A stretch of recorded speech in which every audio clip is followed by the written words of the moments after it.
আন্দারে এটা হলো ইমতিয়াজি শান।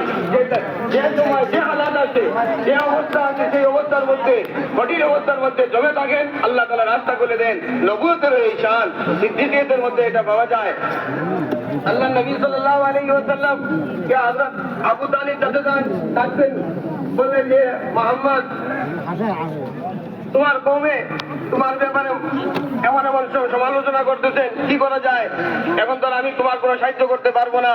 তখন নবী আলাইহিস সালাতু ওয়াস সালাম আবু তালিব এর এই নৈরাশ ভাব দেখে উনি বললেন, যদি সূর্য আমার ডান হাতে, চন্দ্র আমার বাম হাতে, আরেকটি রিওয়ায়াতের মধ্যে আছে সমস্ত দুনিয়ার খাজানা যদি আমাকে দেওয়া হয়, তারপরেও আমি এই দিনের কাজ কোনো অবস্থায় ছাড়তে পারবো না।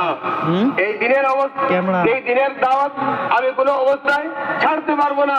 এই কাজের জন্য আমাকে পাঠানো হয়েছে। আমি এই কাজের জন্য এই দিন প্রতিষ্ঠিত হবে, নতুবা আমি এই দিনের জন্য আমি আমার জানকে বিসর্জন দিয়ে দিব।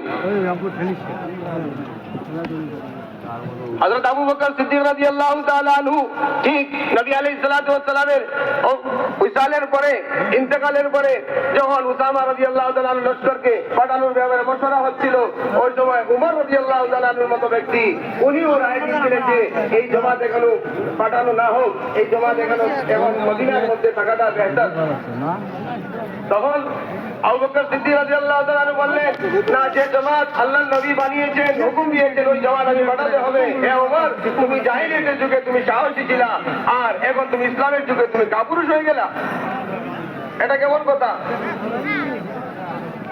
তো হর হালত, যে কোনো অবস্থা আসুক, আপনার ওই সময় যে দিনের উপরে জমিয়া থাকা, দিনের উপরে ইস্তেকামতের সাথে থাকা, এটাই হচ্ছে আসলে এই দাওয়াতের মকসদ। যে আমরা এই দাওয়াতের দ্বারা দেওয়া হচ্ছে যে হর হালত যেন দিনের উপরে থাকা যায়, দিনের উপরে না ঠিক কইছেন।